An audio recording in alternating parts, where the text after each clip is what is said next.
So I'm in a new place today. I literally just finished work and I wanted to talk to you about why your easy runs still feel hard, even if you've been running for a while.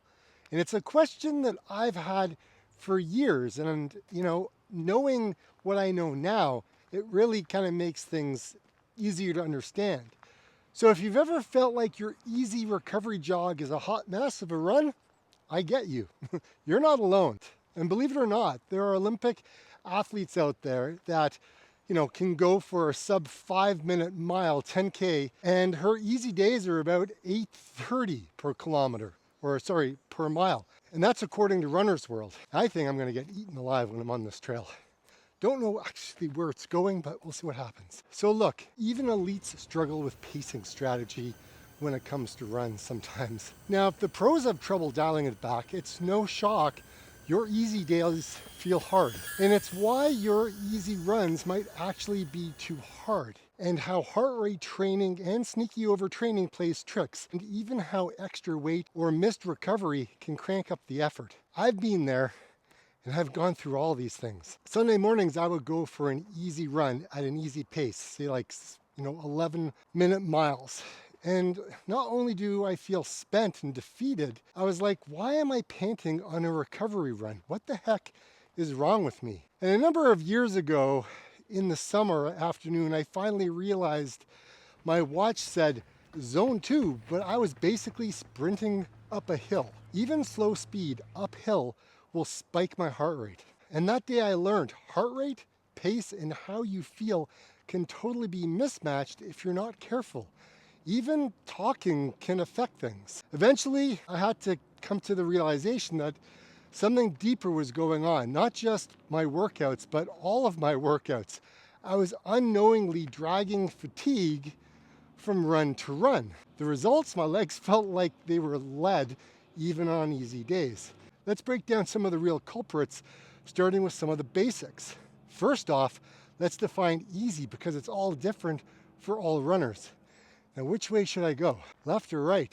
Apparently, I got to get up to the water tower, but I'm probably going to go up. Easy runs should be at a low effort, roughly RPE 2 to 4 on a 10-point scale, where you can hold a conversation. If you're gasping or playing tempo in your head, trust me, you're probably off. Easy miles are low intensity runs where you should be able to fully chat comfortably. So if your buddy is ahead smiling and waving and thinking it's all good, and you're running like it's a chase scene from an action movie, then maybe it's just not that easy. Science backs this up. Slow, easy runs build mitochondria and capillaries, and it boosts your oxygen use. But only if you actually run easy, not medium hard. Stick to a conversational pace, RPE 2 to 4 on a scale of 1 to 10. Slow down, just like I am right now. I'm just walking up this crazy hill and I'm already getting out of breath. And I'm just trying to make a video. So forget the STRAVA versus PRs on easy days. Focus on breathing, not pace. Now remember, slower isn't failure. In fact, coaches say running slower on an easy day can make race days so much faster. So think of each easy mile as a foundation for speed and not, like a wasted jog. Now let's talk heart rate. Using heart rate to guide easy runs is fantastic if it's done right. And many runners fall into some traps, I find. Sometimes it's the wrong device. Things that we wear on our wrist with these watches, the heart rate monitors can be off sometimes 10 to 30 beats per minute during a run. And sometimes they even spike really high for a minute and then 5 minutes or 2 minutes or whatever it is, and then they come all the way back down again. For accuracy, I would suggest a chest strap or an armband is way better. And if you set up zones using the old 220 minus your age formula, you're probably going to be in the wrong zone entirely. The Kvarven method, using your own resting and maximum heart rate, is way more accurate. Otherwise, you may think you're in zone 2, but actually you may be grinding it out in low to mid zone 3. Look, zone 3 is okay, but if you're just training a little bit longer and you're trying to just do these easy runs, it's not something you want to be doing. It's a totally different run. Even running up a mild hill can jump your heart rate out of an easy zone. And next thing you know, you're into all kinds of other mess. So heat and humidity, your body pushes heart rate up to cool off. So if you ignore this and hold pace, you're inadvertently going into a different workout zone. For example, hot runs are basically like altitude. Your heart rate works harder for the same pace, the same speed. Zone 2 training doesn't demand nonstop running. What it does is sometimes it means a brisk walk. Look, taking a walk break is fine, even better to be quite honest, to keep your heart rate low, especially on these tough trails. So if your easy heart rate sits too high, adjust it. And look, many coaches, including Olympians, stress by going how you feel rather than obsessing with a number. But sometimes self-monitoring is hard, which is why heart rate training can be very beneficial. I think I'm here. I'm at the top. I actually didn't realize I was here. I was too busy doing the video. All right, let's see where else this place goes. So if you're running with a friend, use the talk test effort. So when in doubt, err on the side of too slow, but not fast enough. It'll pay off. Now here's a twist that you might not expect. Maybe you've been overdoing it and you didn't even know it. What if your easy runs felt hard, but not because you're unfit, but because you're under-recovered? It's happened to me, and I'm sure it's happened to you. But think about it. The hospital experts, the doctors, right? They say overtraining symptom often looks like fatigue and poor performance at any intensity, right? One warning sign is heavy or tired legs, even on an easy session. In other words, if your easy day feels as tough as a race pace for someone else, your body might be crying out in pain, asking for a little bit of rest. In my case, I kept upping my mileage. Look, I was proud of dedication to the Maffetone training I had been doing month after month. And I got into running some long distances. But at the end of it, I was just digging a deeper hole. I kind of did too much, too fast, too soon. And my easy legs sometimes felt wooden. The workouts flattened me rather than build me up. That's classic overtraining, short term. Look, sliding into overtraining in long term.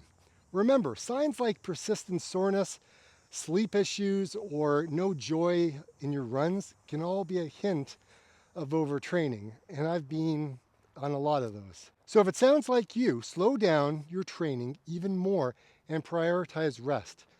Next, let's talk about biology, weight, and rest. Even extra pounds you carry make running miserably harder. In fact, running science suggests roughly a 1% weight increase adds about 1% slowdown, roughly 2 seconds per mile for 1 extra pound. Or for every pound slows you down by 1.4 seconds, and by dropping 10 to 20 pounds can make you faster by 20 to 50 seconds per mile. It's kind of like a bag of Big Macs around your waist, and it's costing you big time over those longer runs. We often try to blast out calories on an easy run, but under eating or losing weight too aggressively, it can backfire with us. Sometimes without enough fuel or sleep, your recovery is ruined, and so every run feels like a grind. There's a Brooks running coach, Danny McKay, summed it up. Without rest, runners will be under-recovered, essentially a new term of overtraining.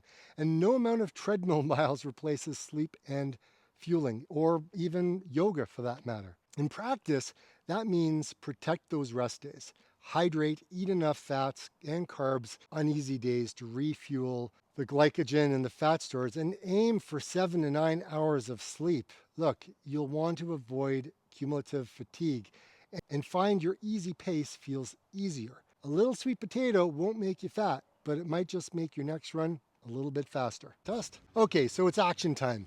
Here's what I would try in the next week or so if you're struggling. Retest your easy pace. Pick one run, slow it way down, and use the talk test. You should be able to comfortably and be able to chat normally. If that can happen, then you're going in the right direction. But jot down your average pace and compare it to your usual easy pace and see what happens. And look, it may be a surprise. It should be notably slower. So calibrate your heart rate zones if possible and do a max test, like a max heart rate test, like a hard hill for 400-meter sprints, and then check your maximum heart rate. Or use an online heart rate calendar with using the Kavarvan formula. Then keep your easy runs in the 60 to 70% of your maximum heart rate, and then see what your legs and how your heart feels, and they should be chill. And you also want to add in an easy recovery. So toss in like a real test, a real active recovery day, like yoga, swimming, or something like that. You should have no side stitches or RPE spikes. Check your sleep score. You can squeeze in an extra 30 minutes of sleep or meditation. These things really can help. And look, you got to mind your weight if needed. Okay, not everybody does, but if you do, aim for a gradual, healthy approach, like even 3 to 5% body weight reduction, mostly fat obviously, can make runs feel so much easier. A dietitian or a coach can help here. Remember, keep your protein high so you don't lose your muscle, specifically as you get older, right? You want to be able to calibrate slow miles. Maybe try one run on a known route at 2 different paces, and notice how much easier the slow one feels physically and mentally. It's like letting your engine idle. It saves fuel for later. Look, these tweaks aren't glamorous, but they do work. If your easy days finally start feeling, well, like easy, you're actually gaining speed and staying injury-free in your long run. So true easy runs should let you breathe and chat, keep your heart rate low, keep it in check. So you just want to be able to check your heart rate habits, your environment, so you're not unknowingly crushing your cardio into the ground. And look, beware of the hidden fatigue. Even after a stroll feels like a sprint, back off, recover. And yes, extra weight, lack of sleep literally makes every step heavier, harder, and it's a slog, to be quite honest, because I've been going through that just recently myself. So if you found this helpful, maybe subscribe, maybe share this with somebody who needs it, maybe comment below, like the video. And look, here's the thing. We all have running struggles, and we all have our own ways of dealing with them. And I want to hear what you guys deal with and whatnot in the comments below, because as a running community, this is what I love, being able to read what you have to say. So like I always say, from a non-elite runner who's not a coach and who is not a physiologist, I'm like you. I'm a runner. I'm a runner? I'm a runner. So like I always say, get out and run. See you on the next one.